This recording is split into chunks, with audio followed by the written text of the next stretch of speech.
la civilisation égyptienne antique a laissé derrière elle de nombreuses énigmes qui défient encore notre compréhension moderne. Parmi ceux-ci, se distinguent des sites mystérieux qui suggèrent une possible connaissance avancée de l'Égypte ancienne. Numéro 1. Le Sérapéum de Saqqara est l'un des complexes les plus intrigants et énigmatiques de la civilisation égyptienne antique. Situé dans la vaste nécropole de Saqqara, ce complexe souterrain se distingue par ses impressionnantes chambres funéraires et sa construction énigmatique. Le Sérapéum est principalement connu pour ses chambres souterraines qui abritent d'énormes sarcophages en granit noir. Ces sarcophages, dont certains pèsent jusqu'à 70 tonnes, sont d'un savoir-faire et d'une précision impressionnants, ce qui a conduit de nombreuses personnes à remettre en question les techniques et les outils utilisés dans leur création. La précision avec laquelle ils ont été sculptés et placés reste un mystère, car la technologie moderne aurait du mal à reproduire de telles réalisations. L'objectif initial du Sérapéum a fait l'objet de débats parmi les archéologues et les érudits. On pense qu'il a été construit pour abriter les restes des taureaux sacrés Apis, animaux vénérés dans la religion égyptienne. Ces taureaux étaient considérés comme des incarnations du dieu Ptah. Après leur mort, ils recevaient des honneurs funéraires comparables à ceux des pharaons. Le Sérapéum lui servait de dernière demeure, une demeure éternelle digne de sa divinité. Le complexe a été découvert au XIXe siècle par l'égyptologue Auguste Mariette, fasciné par l'ampleur et l'état de conservation des chambres et des sarcophages. Au fil des années, les fouilles ont révélé un réseau de tunnels et de chambres s'étendant sur des centaines de mètres sous terre, tous construits avec un niveau de sophistication qui continue de surprendre les experts. En plus de sa fonction funéraire, certains théoriciens ont proposé que le Sérapéum aurait pu avoir d'autres objectifs, en fonction de sa conception et de la technologie avancée suggérée par sa construction. Certaines théories plus spéculatives suggèrent qu'il aurait pu faire partie d'un système de production ou de stockage d'énergie, bien que ces idées ne soient pas largement acceptées dans la communauté scientifique. Numéro 2. Le temple d'Abydos, l'un des sites archéologiques les plus importants d'Égypte, abrite certains des hiéroglyphes les plus énigmatiques et controversés de l'ancienne civilisation égyptienne. Parmi ces hiéroglyphes, ceux trouvés dans le temple de Séti Ier ont suscité un intérêt particulier en raison de leur représentation particulière. Sur un panneau de hiéroglyphes du temple de Séti Ier, on peut voir des figures que certains interprètent comme des représentations de véhicules modernes. Parmi ces figures, on identifie des formes qui ressemblent à des hélicoptères, des sous-marins, des avions et autres véhicules futuristes. Cette iconographie inhabituelle a conduit certains chercheurs et théoriciens à spéculer sur la possibilité que les anciens Égyptiens aient eu accès à des connaissances avancées ou même à des contacts avec des civilisations plus avancées technologiquement. L'une des théories les plus populaires est que les hiéroglyphes représentent la preuve d'une technologie avancée dans les temps anciens, probablement transmise par une civilisation antérieure inconnue ou par des visiteurs d'autres mondes. Cette interprétation a été alimentée par la fascination pour les mystères de l'Égypte ancienne et l'attrait des théories du complot et des astronautes anciens. Cependant, la communauté universitaire a un point de vue plus prudent et sceptique. L'explication la plus acceptée est que ces images sont le résultat de la pareidolie, une tendance humaine à voir des formes reconnaissables selon des motifs aléatoires.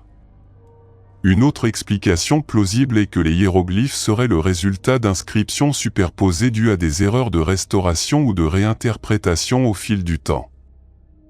L'érosion et l'altération naturelle des inscriptions peuvent également avoir contribué à la création de ces formes particulières. Quelles que soient les interprétations, les hiéroglyphes du temple d'Abydos restent un témoignage fascinant de l'art et de l'écriture égyptien. Abydos était un centre religieux important et l'un des sites funéraires les plus vénérés de l'Égypte ancienne, associé au dieu Osiris. Le temple de Séti Ier, avec ses reliefs et hiéroglyphes élaborés, reflète le savoir-faire et la sophistication des artistes et scribes égyptiens. Les hiéroglyphes du temple d'Abydos continuent de faire l'objet d'intenses débats et spéculations. Même si certaines théories suggèrent l'existence de connaissances technologiques avancées, l'explication la plus probable réside dans une combinaison de facteurs artistiques, historiques et naturels. Ces hiéroglyphes nous invitent à continuer d'explorer et de remettre en question ce que nous savons de l'une des civilisations les plus énigmatiques de l'histoire, entretenant ainsi la fascination pour les mystères de l'Égypte ancienne. Numéro 3. Le disque de schiste, trouvé dans les anciens cimetières de Saqqara, est une découverte remarquable par son savoir-faire et ses dimensions exceptionnelles, avec un diamètre d'environ 2 à 2 pieds et demi. Sa conception complexe présente des motifs circulaires concentriques qui ont intrigué les chercheurs, suggérant la possibilité de faire partie d'une technologie ancienne perdue ou d'un dispositif mécanique avancé. Bien que certains suggèrent qu'il aurait pu être utilisé pour diriger l'eau, la disposition de ses 3 lobes ne semble pas étayer cette théorie. Au lieu de cela, il semble avoir fait partie d'un mécanisme de rotation autour d'un axe central. Le savoir-faire du disque est vraiment remarquable, avec de fines lames ou pétales s'étendant du centre, chacune parfaitement formée et disposée symétriquement. Les curieuses marques de brûlure trouvées sur le disque n'ont pas encore été entièrement expliquées, ce qui approfondit le mystère entourant l'artefact. Certains pensent qu'il pourrait s'agir d'un appareil de mesure du temps, d'un instrument astronomique ou d'une machinerie à des fins inconnues. Reliées au disque se trouvent 3 pièces qui ressemblent à des pièces d'engrenage, suggérant un lien avec une technologie avancée. Les comparaisons avec des artefacts d'autres civilisations anciennes connues pour leur prouesse en ingénierie, comme le mécanisme denticitaire, soutiennent l'idée d'une connaissance partagée de l'ingénierie mécanique entre les cultures anciennes. Cette similitude suggère une possible tradition perdue de technologies avancées, soulevant des questions sur les véritables capacités des civilisations anciennes. Numéro 4. L'Osiraion est une structure ancienne impressionnante située à Abydos, à environ 350 km au sud de la Grande Pyramide de Gizeh. Cette construction continue de fasciner et de dérouter les historiens et les archéologues en raison de son architecture sophistiquée et de ses caractéristiques uniques. Certains pensent que cela pourrait être l'œuvre d'une civilisation beaucoup plus ancienne et plus avancée, dotée de technologies dépassant celles traditionnellement attribuées aux Égyptiens de l'ère pharaonique. L'un des mystères les plus remarquables de l'Osiraion est sa conception architecturale particulière. Contrairement aux conceptions rectangulaires typiques de la plupart des temples égyptiens antiques, l'Osiraion présente une configuration complexe en forme de L. Cet écart par rapport à la norme soulève des questions intéressantes sur les motifs et les objectifs de sa construction. L'ampleur de l'Osiraion est vraiment étonnante. Des blocs massifs de granit rose, certains pesant jusqu'à 100 tonnes, forment le cœur de la structure. Ces énormes pierres ont été extraites à Assouane, à environ 200 km de là. Les défis logistiques liés au transport de ces gigantesques blocs vers un endroit désertique, loin du Nil, sont extraordinaires. La capacité de déplacer et de placer ces pierres avec précision sans machinerie avancée connue remet en question notre compréhension des capacités des anciens Égyptiens. L'architecture de l'Osiraion ajoute un autre niveau de mystère. Le site présente un système de toit complexe à double couche et une douzaine de chambres, affichant un niveau de sophistication architecturale qui semble aller au-delà de ce qu'une civilisation dotée d'outils primitifs pourrait réaliser. La conception complexe, comprenant des cales imbriquées et l'empilement précis de blocs massifs, suggère des connaissances techniques avancées qui ne sont généralement pas associées à l'Égypte ancienne. De plus, l'utilisation du granit, un matériau beaucoup plus difficile à travailler que le calcaire, témoigne d'une compétence technologique que les documents historiques n'attribuent pas aux anciens Égyptiens. Pour ajouter au mystère, l'Osiraion ne contient aucun hiéroglyphe, art ou artefact égyptien. Cette absence de décoration, rare dans les structures égyptiennes antiques, laisse les chercheurs s'interroger sur la véritable fonction et l'origine de ce site. L'Osirayon reste une énigme profonde qui invite à la spéculation et au débat sur les capacités cachées du monde antique. Il n'y a rien qui relie directement l'Osirayon aux anciens Égyptiens. Tout au long de l'histoire de l'Égypte, les temples et les monuments ont été fréquemment rénovés, avec de nouvelles œuvres d'art et hiéroglyphes ajoutés à chaque rénovation.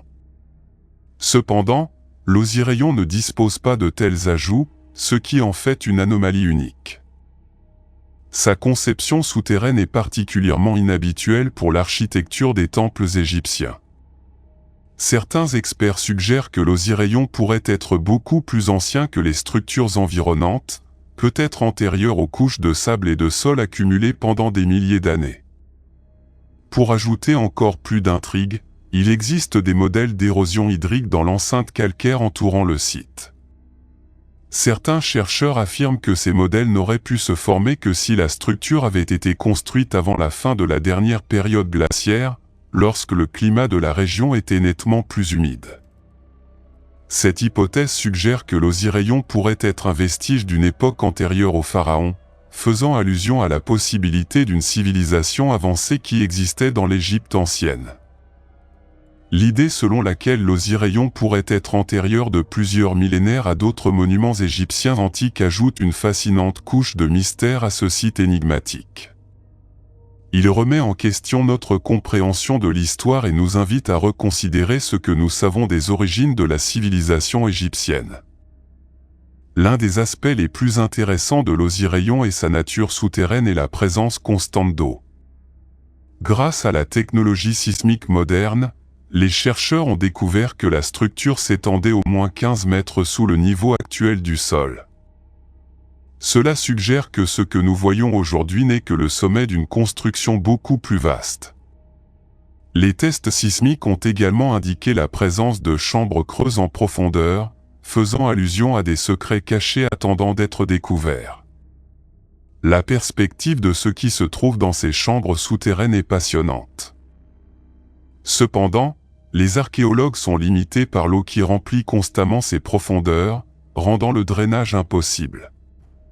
L'Osirayon dispose d'un système hydraulique complexe avec un réseau de canaux, d'étangs et éventuellement de pentes, conçu pour contrôler et gérer le débit d'eau au sein du complexe.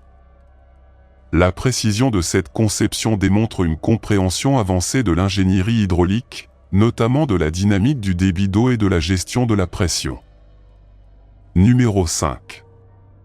En 1898, des archéologues ont découvert ce qu'ils ont appelé le tombeau de Péadi Imen à Saqqara, en Égypte.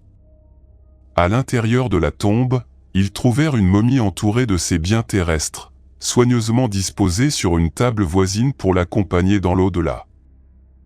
Parmi la gamme habituelle de poteries, d'outils et d'autres objets funéraires, ils ont trouvé quelque chose d'inhabituel, un petit modèle d'oiseau. Lorsqu'ils ont catalogué ce modèle d'oiseau, il a attiré l'attention des archéologues en raison de sa symétrie presque parfaite. Les ailes de l'oiseau mesuraient un peu plus de 17 cm et ne pesaient que 39 grammes. Il est intéressant de noter que l'oiseau n'avait pas de pattes et que ses ailes étaient attachées à une fente dans la partie supérieure du corps, s'étendant vers l'extérieur comme s'il était en vol, plutôt que replié comme les modèles d'oiseaux égyptiens typiques. En y regardant de plus près, nous avons remarqué que l'oiseau de Saqqara avait des ailes profilées et non peintes, à l'exception d'un œil sur un côté. La chose la plus frappante était que sa queue tournait à 90 degrés, semblable à un stabilisateur moderne. À première vue, il ressemblait à un modèle réduit d'avion, ce qui était surprenant puisque les avions n'avaient pas encore été inventés en 1898, lorsqu'il a été découvert. Au début, les archéologues pensèrent qu'il s'agissait d'une représentation spirituelle et la conservèrent dans une vitrine pendant 70 ans. En 1969, le docteur Khalil Messia, professeur d'anatomie et membre de plusieurs clubs aéronautiques, l'identifie comme un modèle ancien de planeur. Leur théorie, bien que non étayée par des preuves solides, suggère que les anciens Égyptiens possédaient peut-être des technologies avancées. Messia a spéculé sur le manque de peinture sur l'oiseau pour gagner du poids et a proposé que sa queue verticale agisse comme un gouvernail. Bien que sa théorie sur l'absence de stabilisateur horizontal manquait de preuves, il affirmait avec audace que l'oiseau représentait un avion grandeur nature. Cette découverte continue de faire l'objet de débats, remettant en question nos idées sur la technologie ancienne.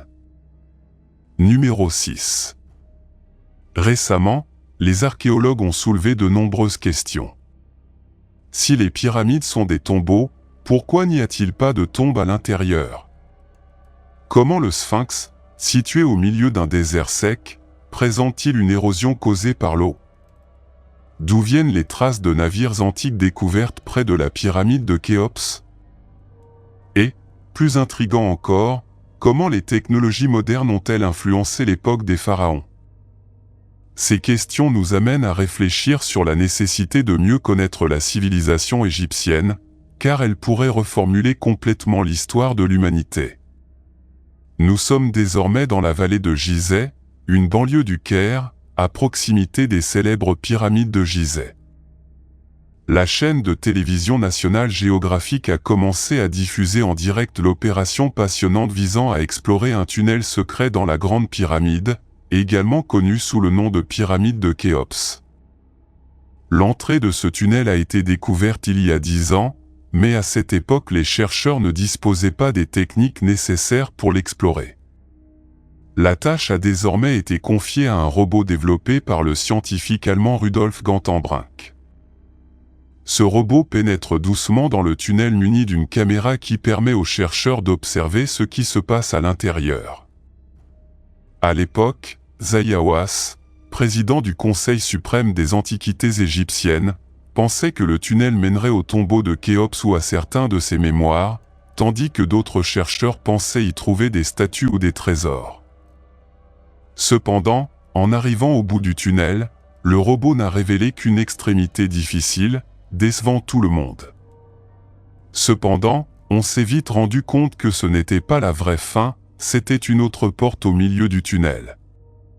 Ouvrir cette porte semblait impossible, transformant la tentative de découvrir un mystère en un défi intrigant. La première porte les a conduits à une autre énigme, selon Georgi Nadifev, directeur de la Société russe pour l'étude des problèmes de l'océan Atlantique. Les constructeurs de la pyramide avaient l'intention de fournir cette option pour empêcher toute personne à l'intérieur d'y pénétrer. Il était tout à fait naturel qu'ils installent des barrières de protection supplémentaires pour empêcher l'accès à l'intérieur par les tunnels si quelqu'un découvrait l'entrée autour d'eux. Une fois à l'intérieur, ils se retrouveraient face à une autre porte. Cela était nécessaire s'il n'y avait personne à l'intérieur, et crucial si la pyramide abritait d'anciens secrets scientifiques que les pharaons voulaient préserver avec une grande efficacité. Les pharaons craignaient Khafreg, qui vécut des milliers d'années avant Jésus-Christ. Selon le récit historique, on suppose que les composants des pyramides égyptiennes les plus célèbres ont été enterrés à l'intérieur, mais aucune inscription ne confirme cette histoire. Ce fait contredit les rituels et traditions funéraires de l'Égypte ancienne, puisqu'aucune momie n'a été trouvée à l'intérieur des pyramides, ce qui suggère qu'elles auraient pu être pillées par des voleurs ou des envahisseurs à une époque lointaine. Cependant, si un tel vol s'est produit, cela s'est produit il y a longtemps.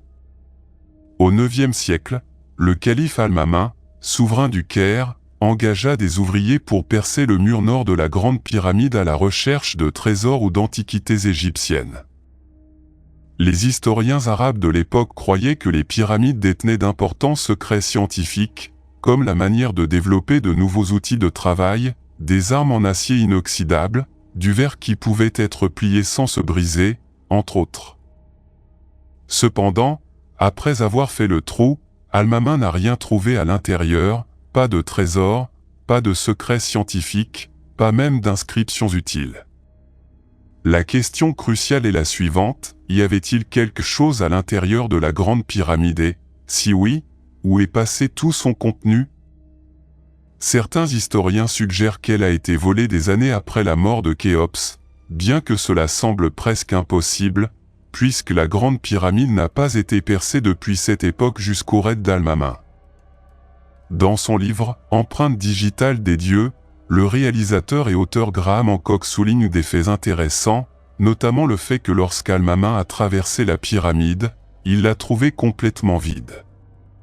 Il n'y avait que des murs sans inscription et un sol recouvert de sable. Cette constatation ne se limite pas à la pyramide de Khéops, mais s'applique à toutes les pyramides. Durant les 3e et 4e dynasties pharaoniques, aucune momie n'a été trouvée à l'intérieur des pyramides et il n'y avait aucune trace de sépulture royale. Dans certains cas, aucun cercueil n'a été découvert, comme ce fut le cas à la pyramide de Médom.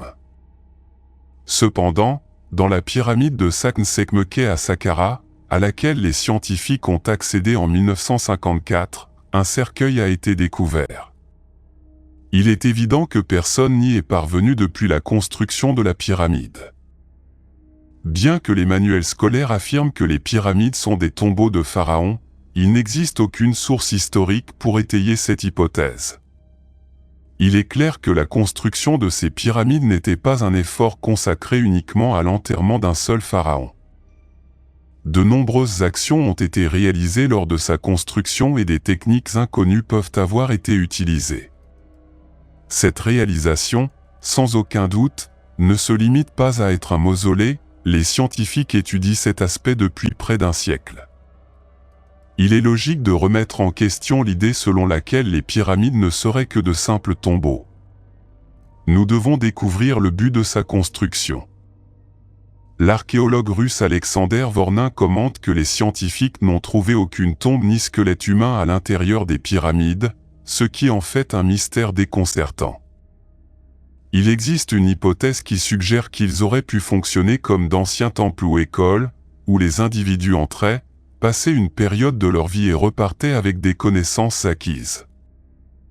Une autre idée relie les pyramides à l'émission d'une énergie mystérieuse, comme le notait le chercheur français Anthony Baff dans la première moitié du XXe siècle. Baff a affirmé que le feu se propageait plus rapidement dans la zone de la pyramide que dans les autres zones. Numéro 7. La découverte d'une ancienne carte égyptienne datant d'il y a 5000 ans remet en question l'idée selon laquelle Christophe Colomb aurait été le premier étranger à atteindre l'Amérique. Cette découverte pourrait modifier notre compréhension historique et nécessiter des modifications des manuels. De plus, d'autres découvertes, telles que la culture Nagada et le mystérieux œuf nubien, soulèvent des questions sur l'ancienne civilisation égyptienne et sa connaissance des Amériques. Le faux design complexe comprend des représentations que certains pensent être des pyramides, remettant en question les dates conventionnelles de construction des pyramides. L'exactitude de la datation des pyramides a également été remise en question, et il existe des preuves géologiques suggérant qu'elles pourraient être beaucoup plus anciennes qu'on ne le pensait auparavant. De plus, la carte incluse dans les peintures découvertes à Oni montre une précision géographique surprenante, incluant le continent américain, et évoquant la possibilité de contacts transocéaniques bien plus tôt qu'on ne le pensait auparavant. Ces découvertes remettent en question nos conceptions du voyage et des premières interactions entre les civilisations et suggèrent l'existence d'un réseau complexe d'échanges de connaissances et de technologies dans un passé lointain.